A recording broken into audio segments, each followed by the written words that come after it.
네, 4월 5일 0시 현재 코로나 바이러스 감염증 19 국내 발생 현황을 설명드리겠습니다. 총 누적 확진자 수는 1237명이며 이 중에 해외 유입이 741명입니다. 해외 유입 741명 중에는 해외에서 귀국하는 우리 국민이 92.2%를 차지하고 있습니다. 누적 확진자 수 1237명 중에 6,463명, 즉 63.21%가 격리 해제되었습니다. 신규 확진자는 81명이고 격리 해제는 138명 증가하였습니다.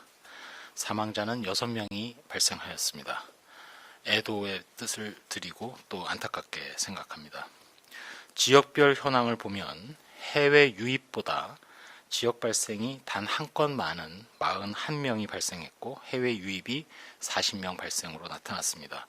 지역별로 볼 때는 서울, 대구, 경기, 경북이 2명 이상 환자가 발생한 지역이고 7개 지자체의 경우에는 잠정 통계이긴 합니다만 지역 발생이 한 건도 없는 것으로 나타났습니다. 전국적으로 82.6%는 집단 발생과의 연관성을 확인하였고 주요 발생 사례를 역학조사한 결과를 보면 서울시 송파구에 소재한 서울 아산병원에서 해당 의료기관의 첫 번째 확진자와 같은 병동에 입원해 있던 환자의 보호자 1명이 추가로 확진되어서 역학조사를 하고 있습니다. 역시 수도권인 인천 동구에 소재한 인천의료원에서 4월 3일 직원 1명이 확진됨에 따라서 현재 전수검사 등 조사가 진행 중에 있습니다.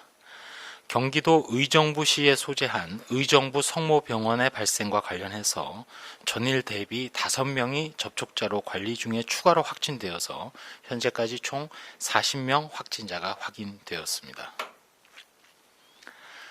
중앙방역대책본부에서는 최근 검역 과정에서 거짓 내용을 진술하거나 또는 격리 규정을 지키지 않는 사례가 발생하고 있고 이 경우 처벌의 대상이 될 수 있음을 알려드리면서 검역과 방역 조치에 협조해 줄 것을 다시 한번 강력히 말씀드립니다. 검역 조사 과정에서 거짓 서류를 제출할 경우 관련된 검역법 위반으로 1년 이하의 징역 또는 1,000만 원 이하의 벌금이 부과될 수 있습니다. 자발적인 사실 신고로 조기에 검사를 받는 것이 무엇보다도 본인 또 본인의 가족이나 동거인 또 지역 공동체를 위해서 매우 중요함을 강조드립니다. 해외 입국자가 격리 규정을 지키지 않는 경우 감염병 예방법 위반으로 1년 이하의 징역 또는 1,000만 원 이하의 벌금이 부과될 수 있으며 외국인의 경우에는 출입국 관리법에 따라 강제 추방, 입국 금지 등의 대상이 될 수 있습니다. 격리 수칙을 철저히 준수해 주시기 바랍니다. 중앙방역대책본부에서는 4월 19일까지 연장된 강화된 사회적 거리 두기를 잘 지켜주시고 협조해 주시기를 다시 한번 당부드리면서 실내에서 밀접한 접촉이 일어날 수 있는 활동이나 외출은 최대한 자제해 주시고 손 씻기, 기침 예절 등 개인위생 수칙을 꼭 지켜주실 것을 당부드립니다. 마지막으로 의료계와 관련된 말씀을 하나 드리도록 하겠습니다. 어제 경기 지역 권역응급의료센터 중 한 의료기관 응급실에 근무하시는 의료진이 메시지 한 통을 보내주셨습니다. 코로나19의 의료기관 유입을 막기 위해서 의사, 간호사, 간호조무사, 그리고 응급구조사, 행정직원까지 모두 총동원돼서 대응하는 중이라고 하시면서 중환자를 긴급하게 의료처치하고 있고 또 역학적으로 경로가 불분명한 환자까지도 보살피고 있는 어려운 상황이라고 얘기하셨습니다. 전국의 모든 병의원, 의료기관 등이 마찬가지일 것입니다. 국민 여러분, 의료기관에는 코로나19 의심 환자가 아니더라도 중환자분들 또 기저질환자분들이 많이 입원해 계십니다. 최소한의 간병 담당 인력을 제외하고는 면회를 금지해 주시고 응급실과 입원 병동에서 원내 감염을 막기 위해서 노력하고 있는 의료기관 직원들의 통제에 철저히 그리고 완벽하게 따라주시고 협조해 주시기 바랍니다. 일선 의료진들이 벌써 2달하고도 보름이 넘게 긴장 상태를 이어가면서 바이러스와 사투를 벌이고 있다고 메시지에는 담겨져 있습니다. 의료기관을 방문하는 모든 분들 그리고 모든 국민들께서 보건의료인들의 헌신에 고맙다는 인사와 또 힘내라는 응원의 한마디를 해주시면 어떨까 하는 제안도 드립니다. 이상입니다. 네, 지금부터 질의응답 시간 갖도록 하겠습니다. 먼저 간사단에서 먼저 보내주신 사전 질의 3가지 질문 답변하겠습니다. 첫 번째 질문입니다. 어제 흡연자 고위험군으로 분류를 하였는데 현재 흡연자나 흡연 경력자 모두 고위험군인지 또 어떻게 추적 관리를 하고 있는지에 대한 추가적인 설명을 부탁한다라는 내용을 해주셨습니다. 혹시 사망자 가운데 흡연자 비율이 어느 정도인지도 알고 있으면 확인 부탁한다라는 질문 주셨습니다. 네, 어제도 변경된 지침에 대해서 질문을 주셔서 여러 논문이나 외국의 방역기구의 지침에 대해서 설명을 드렸습니다. 가장 최근에는 영국의 방역기구에서 흡연과 관련해서 현재의 흡연 또 과거의 흡연력을 다 합해서 흡연자의 경우 중국에서 연구된 논문을 인용을 하면서 비흡연자에 비해서 중증 이상으로 발생할 확률이 14배가 높다고 밝히고 있습니다. 또한 흡연자의 경우에는 얼굴에 또 호흡기 계통에 손이 자주 접촉된다는 위험성, 그렇게 크게 2가지 때문에 흡연자를 고위험군으로 분류하는 데 참고해서 분류를 했습니다. 기초 역학조사를 하는 가운데 이제 기저질환에도 흡연자를 추가를 해서 관리를 하게 되는데, 다만 젊은 연령층의 경우 흡연 하나만으로 병상을 배정할 때 중증 이상으로 배정한다기보다는 일단은 흡연자가 고위험군의 하나가 됐기 때문에 진료를 하시는 일선 의료진들은 잘 모니터를 하시고 더 유의하게 관찰해서 진료를 해주시기 바랍니다. 이미 우리나라 대한의사협회 등에서는 흡연과 관련해서는 고위험군에 준해서 관리해온 것으로 저희가 파악을 하고 있습니다. 사망자 가운데 흡연자 비율과 관련해서는 어제도 저희한테 질문을 주셨는데 일단 역학조사라든지 사례보고서에 추가가 되면서 관리가 시작되기 때문에 향후에 안타깝게도 돌아가시는 분들, 코로나19와 관련된 사망자에 대한 흡연의 정확한 피해나 여러 가지 관련도에 대해서는 조사를 해서 별도로 말씀드리도록 하겠습니다. 네, 그럼 2번째 사전 질의입니다.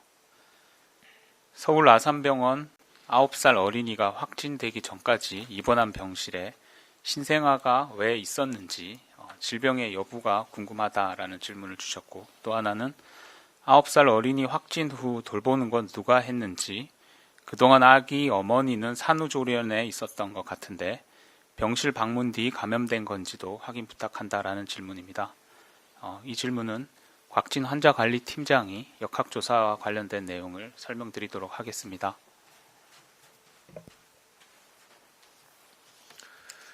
네, 서울 아산병원에서 확인된 9살 어린이와 또 같은 병실에서 있었던 분들 중에 다른 환자의 어머니 확진과 관련돼서 질문 주셨는데요. 그래서 질문하신 내용에 대해서 말씀을 드리면, 우선 그 아기는 출생 이후에 수술이 필요한 신생아 질병이 발견되었습니다. 그래서 이 치료를 위해서 아산병원 응급실을 통해서 입원을 했고, 그 이후에 수술을 받았습니다. 그리고 이후에 중환자실에서 회복 과정을 거친 후에 3월 28일에 일반 입원 병동으로 올라오게 되었습니다. 그래서 이때 앞서 확진된 9살 어린이와 같은 병실에 배정되게 되었습니다.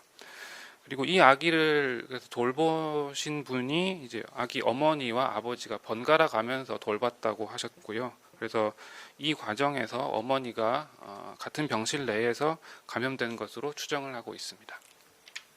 네. 다음 3번째 사전 질의입니다.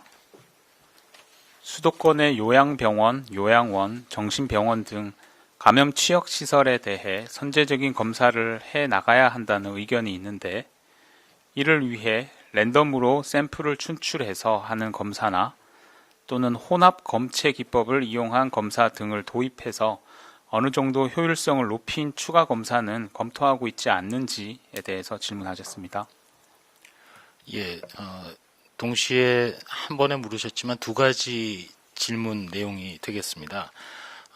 우리가 그 방역대책본부에서도 특별관리지역, 대구 경북 지역을 중심으로 해서 신천지 신도에 의한 폭발적인 코로나19 발생이 있었을 당시 취약하면서도 지역사회 연결고리를 잘 모르는 전파가 최종적으로 피해를 일으키는 곳, 그곳이 이제 의료기관, 대표적으로 요양병원, 또 사회복지시설 중에 요양원, 또 청도 같은 경우 대남정신병원 등에서 사례를 받고 그 후에 이제 전수검사 등이 선제적으로 또는 유행 그 막바지에도 있었습니다. 현재 수도권의 경우에는 발생 상황을 저희가 좀 더 봐야 되는데 앞서 브리핑에서도 잠시 나왔습니다만 현재의 지역사회 발생 동향이라든지 또 현재 이미 그 이런 요양병원, 요양원, 정신병원 등보다는 여기를 포함해서 그 의정부 성모 아산병원과 같이 환자들이 다른 질환으로도 내원할 수 있는 그런 의료기관에 대한 원내 감염 내지 의료기관에 대한 방어 전파 차단도 매우 중요한 상황이 되겠습니다. 따라서 그 선제적인 검사의 경우에는 우선순위 또 검사의 물량 또 일선 지자체의 또 협의라든지 이런 것들이 필요하기 때문에 현재로서는 발생 상황이나 이런 것들을 좀 더 유의하게 보면서 우선순위에 있어서는 그 원내 감염 또 지역사회의 전파 연결고리가 불명확한 사례에 대한 일선 그 지자체의 철저한 역학조사 이런 것들이 일단 더 우선해서 지금 진행하고 있다는 말씀을 드립니다. 만약에 이런 선제적인 검사를 다른 목적이나 여러 가지로 하게 될 경우 질문하신 것 중에 두 번째 소위 혼합검체 즉 한 번에 한 사람의 가검물을 가지고 리얼타임 PCR, RT-PCR을 돌리는 것이 아니라 그 진단 도구 자체에 뭐 예를 든다면 현재 저희가 연구 분석하고 있는 것은 10명의 가검물을 한꺼번에 리얼타임 RT-PCR을 함으로써 검사의 신속도 또 시간도 확보를 하고 음성의 경우에는 다수의 사람을 한 번에 음성으로 확인할 수 있는 그런 편리성이 있습니다. 다만 그 실험 과정에서 여러 가지 검체의 희석의 문제 또 정확성의 문제, 민감도나 특이도도 확인을 해야 되고 그것 때문에 저희 방역대책본부의 진단검사 팀에서 연구뿐만 아니라 확인을 해왔습니다. 그래서 이제 주말이 지나가면서 저희가 마무리를 하고 전문가들하고 최종적으로 검토를 한 다음에 이 수도권의 선제 검사라든지 여러 가지 그과는 무관하게 일단 혼합 검체 기법에 대해서도 별도로 말씀을 드리도록 그렇게 하겠습니다. 이 부분에 한 가지 덧붙인다면 최근에 여러 가지 그 검사 속도나 시간 때문에 그 다른 어떤 신속 진단 키트, 심지어는 항원항체 검사법 이런 것들에 대해서도 저희 쪽으로 많은 문의가 들어오는데 현재의 세계보건기구나 각국의 그 방역기구에서 확진의 실험실적 방법은 리얼타임 RT-PCR을 최고의 소위 그 표준 기법으로 정리하고 있습니다.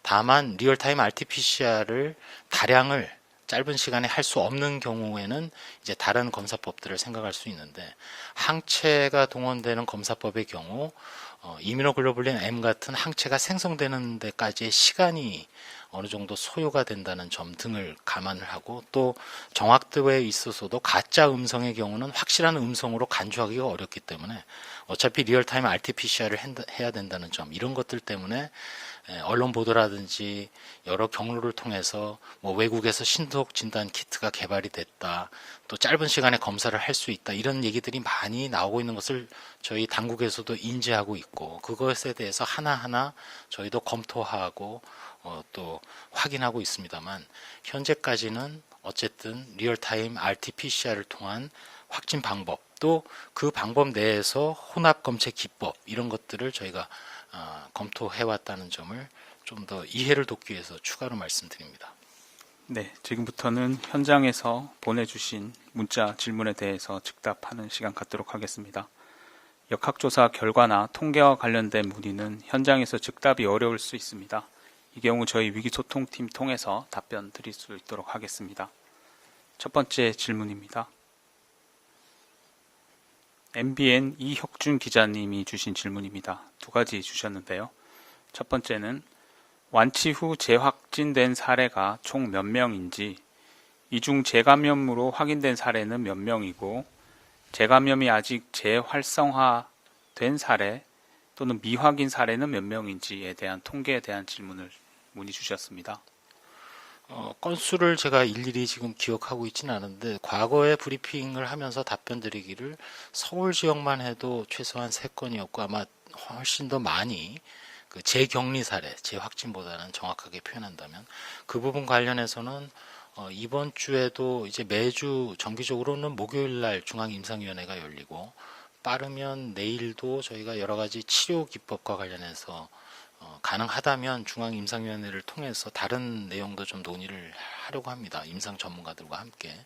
그래서 이런 부분은 뭐 규모뿐만 아니라 그거에 대한 의미라든지 이런 부분도 한 번 더 확인을 좀 해보도록 그렇게 하겠습니다. 네. 두 번째 질문입니다. 질병관리본부에서는 기저질환자나 흡연자 65세 이상을 고위험군으로 보고 있는데 사망에 대한 주 요인이 이것들 때문이라고 보는 건지, 사망 원인 중 치료가 늦어진 경우, 예를 들면 잠복기가 지난 이후 일주일 뒤나 치료에 들어가서 사망을 했다든지 이런 통계를 내고 있는지, 치료가 늦어진 것보다 고위험군인 게 사망에 있어 더 직접적인 요인으로 보는지에 대한 질문 주셨습니다. 일단 치명률과 관련해서 저희가 고위험군을 예시를 들면서 중증 이상으로 간주하고 중증 이상의 경우에는 병상 배정에 있어서도 격리전담병원 이상에서 또 위중한 경우에는 국가격리 입원 병상 등을 통해서 호흡기 치료라든지 집중적인 치료를 하는 이유 자체가 그 기저질환자나 그 흡연자까지 포함이 이제 될 수 있습니다만 또 연령이 많은 경우를 고위험군으로 보고 있습니다. 다만 일부에서 그 특별히 신천지 신도들이 신천지 신도들로 인한 폭발적인 증가를 보였던 특별 관리 지역을 중심으로 해서 짧은 시간에 많은 환자가 발생했기 때문에 혹시라도 치료에 여러 가지 지연이라든지 또는 여러 가지 의료 기자재라든지 의료진의 역량을 초과하는 그런 부분 때문에 문제가 생긴 게 아니냐는 의견이 있다는 것도 저희가 알고 있습니다. 사망과 관련해서는 저희가 일부 통계나 이런 것들을 오늘 뭐 자세히 지금 말씀은 드리지 못하지만 한번 분석을 해본 적이 있고, 일단 최근에 와서도 그렇고 사망 원인과 관련해서 치료가 지연이 되어서 치명률이 현재 높다든지 그런 상황으로 저희가 파악하고 있지는 않습니다. 다만 안타깝게도 지금 돌아가시는 그런 사례들이 지금까지는 한 사례 정도를 제외하고는 다 기저질환이 다 있는 것으로 그렇게 판단이 되고 확인이 되고 있는 그런 상황입니다. 결국 이런 부분 때문에 그 고위험군에 해당되는 분들이 자가격리자의 가족 중에 있을 때에는 시설 격리를 한다든지 이렇게 그 고위험군의 범위 자체도 저희가 흡연자에 대해서도 이제 주의가 필요하다는 말씀을 드렸습니다만 일부에서는 또 다른 어떤 고위험군에 해당하는 그런 비건강 행위에 대해서도 저희 방역대책본부 내에서 계속 좀 검토하고 있고 고민을 하고 있습니다. 일단은 그 기저질환자나 고령자에 대한 좀 더 치료 자체가 조기에 또 잘 이루어질 수 있도록 저희가 의료 체계가 문제없이 가동되도록 노력을 하겠고, 동시에 고위험군 범위에 대해서도 저희가 국내외를 막론하고 또 전문가들의 의견을 받아서 그 범위도 유연하게 확대하도록 그렇게 하겠습니다. 네, 다음 질문입니다. 다음은 한결의 박다혜 기자님 질문입니다. 앞으로 2주 내로 확진자가 50명 안쪽으로 떨어지기 위해서 방역당국 입장에서 가장 필요한 조치는 무엇이라고 보는지, 어떤 부분에 방점을 찍고 주의를 기울일 예정인지에 대해서 질문 주셨습니다.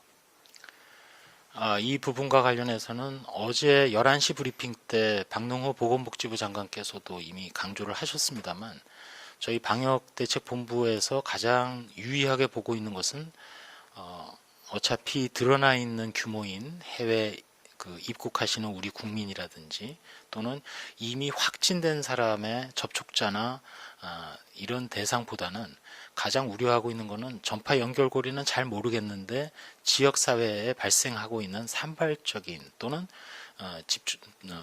다량의 어떤 환자 발생 그런 것들이 가장 중요하게 대응해야 될 부분입니다.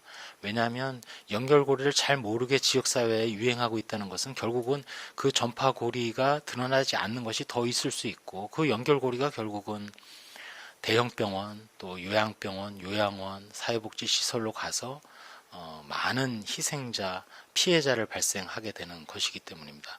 그 부분이 좀 해결되기 위해서는 사실은 저희 방역대책본부에서도 그렇고 그 건건이 자세한 역학조사와 분석 그리고 추적이 필요합니다.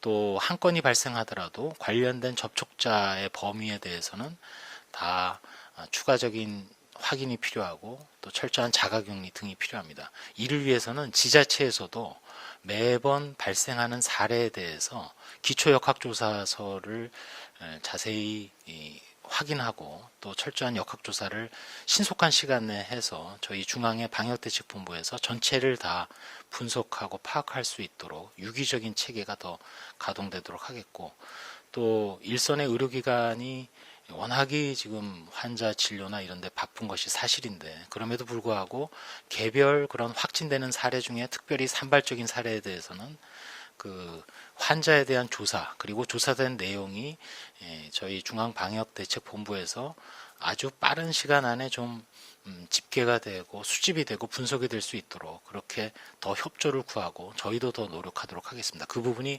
현재로서는 가장 주의를 기울이고 있고 또 전체 방역 체계가 잘 가동되는 데 있어서 중요한 시작점입니다. 네. 다음은 채널A 이상현 기자님 질문입니다. 검역과 관련된 질문입니다. 해외 입국자가 해열제를 먹고 들어온 경우 검역에서 걸러지지 않는데 발열 중심의 검역에 대한 보완책은 없는지 질문하셨습니다. 이 부분은 오늘 브리핑에도 말씀드렸습니다만 저희가 관련된 법령에 따라서 엄중하게 처벌이 이루어질 수 있도록 그렇게 조치를 할 예정입니다. 예를 들어서 해열제 복용의 경우에는 여러 가지 위험성이 있습니다. 당장 비행기 내에서 앞뒷열, 두열이 아무리 그 항공기 내의 기류 자체가 소위 횡으로 이렇게 바람이 불면서 멀리 그 공기 흐름이 이어지진 않는다고 하더라도 당장에 만약 해열제로 탑승 전 또는 탑승 후에는 기내는 물론이고 이제 도착 후에는 그 이동 중에 또 이동하고 나서도 자가격리 중에 또 여러 가지 그 접촉했던 사람들에게 바로바로 큰 위험이 되고 그것이 아까 그 직전 질문에 제가 답을 드리면서 전파 연결고리를 잘 모르는 어떤 발생의 빌미가 된다면 그런 것들이 결국은 계속 통제되지 않고 전파가 이어지면서 결국 그 의료기관이라든지 사회복지 시설에서 지금 치명률이 높은 분들 가운데 결국 의료기관이나 사회복지시설에 오랜 기간 정주 상태로 누워 계시거나 와병 상태로 있는 분들에게 피해를 주는 행동이기 때문에 다시 처음으로 돌아와서 해열제를 복용하고 검역을 통과한다는 것은 사실상 그런 건강상의 막대한 피해를 일으키는 위법하고도 아주 잘못된 행동입니다. 따라서 이 부분은 일단 그 관련된 법령에 따르는 처벌을 일벌백계 함으로써 다시는 이런 일이 발생하지 않도록 하는 것이 중요하고 국민 한 분 한 분 또 우리나라로 들어오는 모든 분들도 이런 부분이 경각심을 일으켜서 세워서 다시는 재발하지 않기를 바라고 있습니다. 네. 다음은 국민일보 최예슬 기자님 질문입니다. 의료기관 감염과 관련된 질문 두 가지를 주셨습니다. 첫 번째로 앞서 의료기관에서 온 메시지를 언급하면서 최소한의 간병 인력을 제외한 면회를 금지해달라 부탁했는데 현재까지 발생한 의료기관 감염에서 면회자 때문에 감염이 시작됐다고 보고 있는 사례가 있는지에 대해서 첫 번째 질문 주셨습니다. 저희가 의료기관의 경우는 주로 종사자 등을 중심으로 해서 시설도 마찬가지고 그런 부분들은 일부 이제 확인을 했는데 이번에도 그렇고 먼저 번 다른 의료기관에 그 감염이 확인된 확진자인 환자가 이송이 된 후에 발생한다든지 이런 거 이외에 처음 사례 자체가 경로가 불분명한 사례들이 상당 부분 있습니다. 그 경우에는 아무래도 외부에서 병원체가 침투했을 가능성이 매우 높고 그 경우에 아무래도 최소한의 간병 인력을 제외한 면회자에 대해서 저희가 면회를 금해달라고 부탁드렸는데 그런 그 가능성을 일단 배제할 수 없기 때문에 그런 부탁을 드린 겁니다. 이 부분은 코로나19와는 또 다르게 그 의료기관 내에서 발생하는 병원 내의 감염, 병원과 관련된 감염, 의료 관련 감염이라고 의학적으로는 부르고 있습니다만 그 경우에는 이미 그 여러 연구 등을 통해서 그 면회객이라든지 병원 방문객을 통한 외부로부터의 그 항생제 내성균의 침입에 대해서는 많은 보고들이 있기 때문에 같은 경로로 코로나19의 경우에도 충분히 가능할 수 있다고 판단이 되는 그런 상황입니다. 그래서 앞서 말씀드린 대로 이미 의료기관에 종사하시는 그 큰 권역응급의료센터의 응급실에 근무하시는 전문 의사신데 그런 메시지를 저희한테 보내오셨고 특별히 그런 부분을 오늘 소개를 해드린 겁니다. 따라서 거듭 말씀드립니다만 발생했을 때 치명률이나 피해도가 많이 발생할 수 있는 의료기관, 요양병원, 요양원, 정신병원 또 사회복지시설 등의 경우에는 종사자나 또 거기 계신 분들에 대해서는 여러 가지 생활방역적 차원에서도 그렇고 조치가 많이 취해지고 일부 특별관리지역에서는 전수조사까지 마친 상태이고 다만 그런 기관을 방문하시는 분들 자체도 되도록이면은 그 방문을 금해 주시는 것, 특히 의료기관의 경우에는 더 위험할 수 있기 때문에 그런 부분을 말씀을 추가로 앞서 드린 겁니다. 네, 두 번째 질문도 의료기관 감염과 관련된 내용입니다. 일선 병원에선 환자가 입원할 당시에 간병인도 PCR 진단 검사를 해야 한다는 의견이 있었는데 비용 부담이 만만치 않아서 정부 지원이 필요하다는 지적도 있습니다. 간병인 관리에 대한 대책이 있는지에 대해서 질문하셨습니다. 일단 의료기관 종사자 분들의 경우에는 이거는 꼭 간병인에게만 해당되는 것은 아닐 겁니다. 저희가 그 원내 감염과 관련해서 곧 종합적인 대책을 발표할 예정으로 있기 때문에 오늘도 이제 관련된 내부 어쩌면 이제 좀 마무리하고 또 되짚어보는 이제 최종적인 회의도 이제 예정은 돼 있습니다. 따라서 종합적인 대책을 통해서 진행이 될 텐데 병원에 종사하는 모든 분들은 특정 직역이나 직종을 제외하고 일단은 열이라든지 특별히 나타나는 그런 빈도가 매우 높은 찾아낼 수 있는 증상이 있을 때에는 출근을 하지 않고 출입구 근처에서 일일이 확인해서 출입을 통제하고 이런 노력들이 일단은 선행되는 것이 가장 중요하다고 판단을 하고 있습니다. 물론 그 부분과 관련해서 일부 빈틈이 아주 없는 것은 아닙니다. 무증상 감염, 또 한 가지는 증상이 나타나기 이틀 전부터 바이러스가 나간다는 점, 그런 것 때문에 어제도 그렇고 계속 말씀드리는 것이 코로나19 방역의 어려운 점, 난점이 이제 그런 부분들입니다.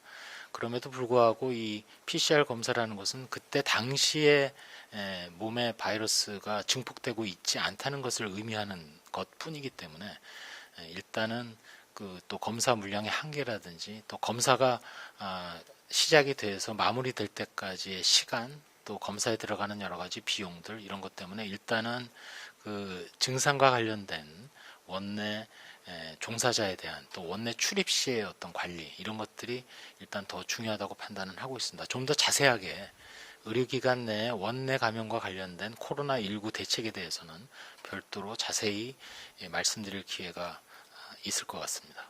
네, 다음은 TV조선 정은혜 기자님 질문입니다. 중대본이나 행정안전부에서 답변이 좀 쉬울 것 같은데 질문 드리겠습니다. 첫 번째로 오늘부터 자가격리 위반 처벌이 강화되는데 처벌 수위가 높아지는 만큼 관리 방식도 달라지는 부분이 있는지 궁금하다라는 질문입니다. 앱을 깔지 않거나 휴대전화를 놓고 나가면 파악이 불가한 자가격리 앱의 한계에 대해 보완 의사가 있는지 검토 중인 사안이 있는지도 질문하셨습니다. 자가격리 앱과 관련해서는 우리 담당 부처를 중심으로 해서 별도로 말씀을 드리겠고, 아까 검역법 위반과 마찬가지로 그 자가격리 부분과 관련해서 감염병 예방법에 대한 실질적인 처벌이 강해졌습니다. 이것은 지난번에 급하게 열렸던 우리 국회에서 국민의 뜻을 모아서 강해진 처벌입니다. 이 처벌 조항이 이제 적용이 될 것이기 때문에 자가격리 되시는 분들은 일단은 그 강해진 법의 처벌의 경각심을 가지고 절대 준수가 돼야 된다는 것이 저희 방역대책본부의 입장이고, 자가격리 중에 특별히 그 같이 그 동거하고 있는 분들에게도 전파되는 경우도 많이 있기 때문에 그런 것과 관련해서 더더욱 주의가 필요하다는 그런 판단을 하고 있습니다. 네. 다음은 대전일보 장중식 기자님 질문입니다. 첫 번째로 사회적 거리두기 연장과 관련해 각계각층에서 피로도 누적 또한 심각한 문제로 지적하고 있습니다. 특히 일선 학교와 영업 중단 공고가 떨어진 자영업자들이 어려움을 호소하고 있는 실정입니다. 방역 당국에서는 사회 전 분야에 걸쳐 특정 기간을 정하는 것보다 공공기관별 또는 업종별로 사회적 거리두기를 구분해서 적용할 의향은 없는지 질문하셨습니다. 지금 사회적 거리두기와 관련해서 저희가 전 세계적인 상황을 보면 우리나라보다도 훨씬 더 강도가 높게 사회적 거리두기 이상의 어떻게 보면 사회 전 분야를 차단시키고 철폐하는 수준으로까지도 이루어지고 있는 모습을 보고 있습니다. 우리나라의 경우 물론 뭐 외국의 모든 사례를 얘기할 수는 없겠습니다만 기본적으로 방역대책본부에서는 국민들께 죄송한 마음을 가지고 있습니다.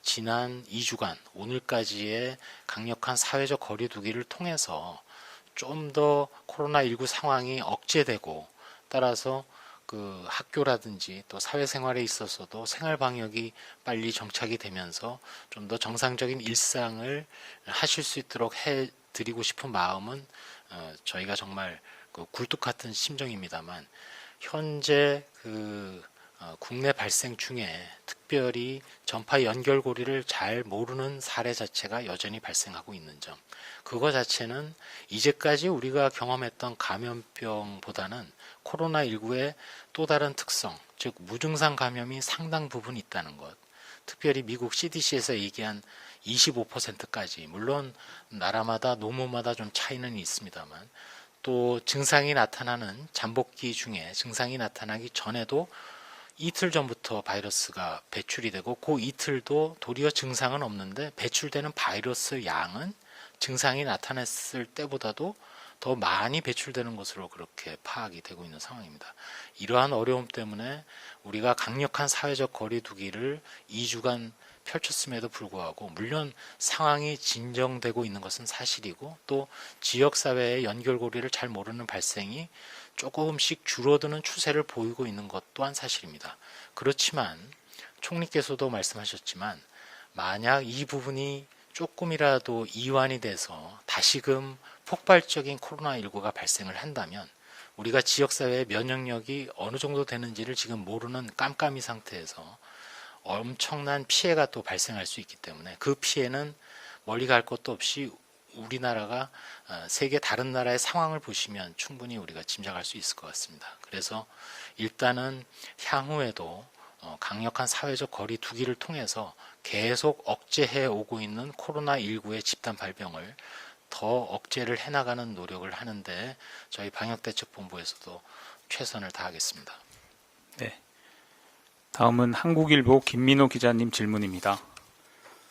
오늘부터 자가격리 위반자에 대한 처벌이 강화되는데 현재 이러한 자가격리 대상이 어떤 경우들인지 확인을 부탁한다라는 질문입니다. 예를 들면 현재 거소가 있는 입국자들은 모두 자가격리를 하고 있고 이런 등등인데요. 경우의 수가 너무 많고 내용이 세세하다면 또 문자 공지도 함께 부탁하셨습니다. 예, 이 부분은 별도로 좀 공지 드리도록 하겠습니다. 저희가 매일 아침 회의를 통해서 경찰청에서 나오는 수치나 자료 자체는 제가 그 기억을 하고 있긴 합니다만 이게 이제 또 이틀 전의 상황이긴 합니다. 따라서 그 감염병 예방법과 관련해서는 여러 가지 사안을 종합을 해서 특별히 그 격리 조치 위반과 관련해서는 뭐 지금은 또 규모가 좀 변했을 수는 있는데 약 한 59건에 63명에 대해서 지금 위반 사항에 대해서 불법 회계 등을 수사하고 있는 것으로 그렇게 파악을 하고 있습니다. 일단 자가 격리와 관련된 그런 그 조치에 대해서는 특별히 오늘부터는 처벌 내용까지도 강화가 됐기 때문에 더 엄중하게 저희가 조치하도록 그렇게 하겠습니다.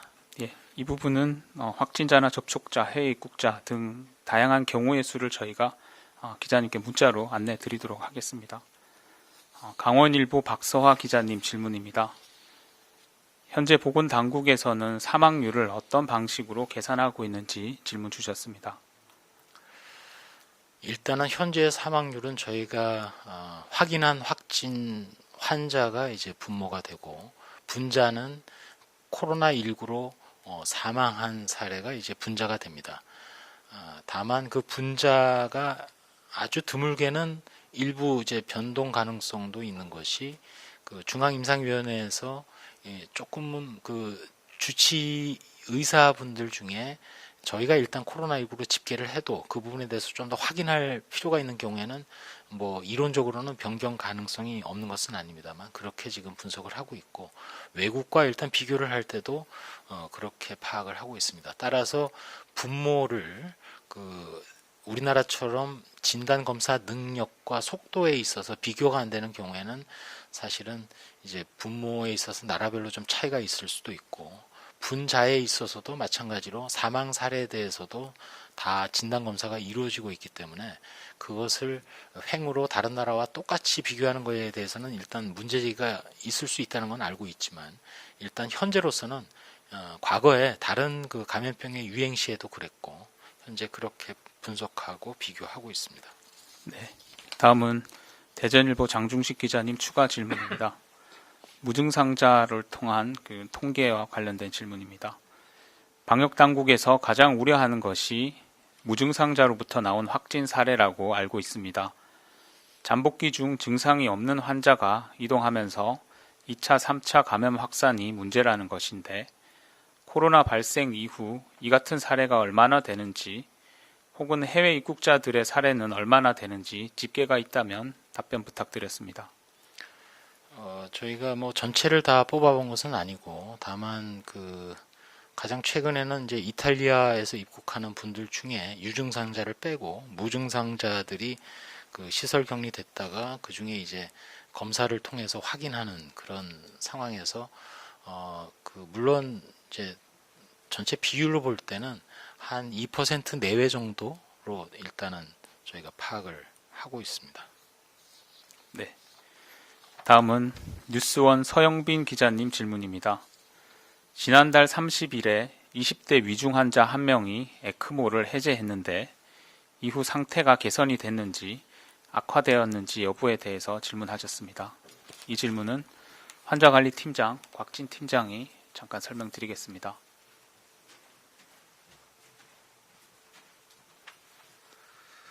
네, 계속 저희가 중증도에 대한 확인을 하면서 그 20대의 위중 환자로 분류되고 있는 이분에 대한 상황 말씀드리겠습니다.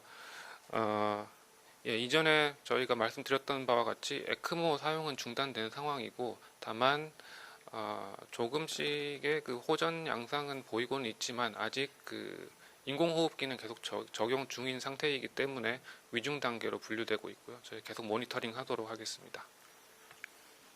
네, 그럼 마지막 질문입니다.